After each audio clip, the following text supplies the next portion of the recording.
sahil kale wuxuu leeyahay haddii qofku kuu diri inaad wax u soo gado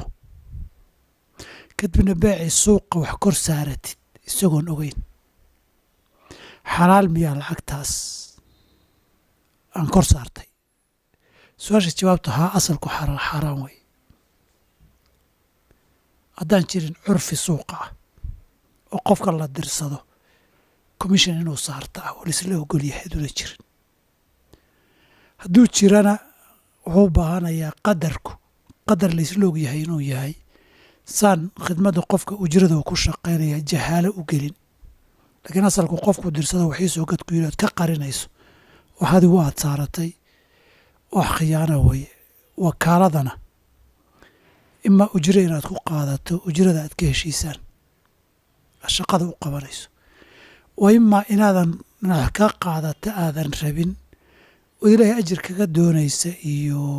abaalkeeda inaad rabbi ka hesho haddaad ilahay ajir kaga doonaysana dee inaad ujuur u qaadato ma banaana haddaad shaqadaad qabanaysana wax ku qaadata doonaysana dee wax lagu qaadanaya qofkii in lagala heshiiyaa loo baahan yahay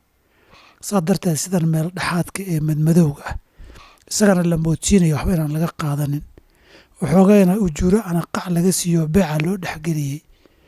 waxaa weeye man khashanaa falaysa mina khiyaanada noocan oo kaleeta ah waana diin xumo waana akhlaaq xumo wey hadduu hunguri ku hayo qofka u caddayso warniya waxay sii dhe waxbaan rabaa shaqadan kuu qabanaya intaasaan kuu qabanaya sida kale khiyaanada iyo tuugadii ma bannaano bilahi towfiiq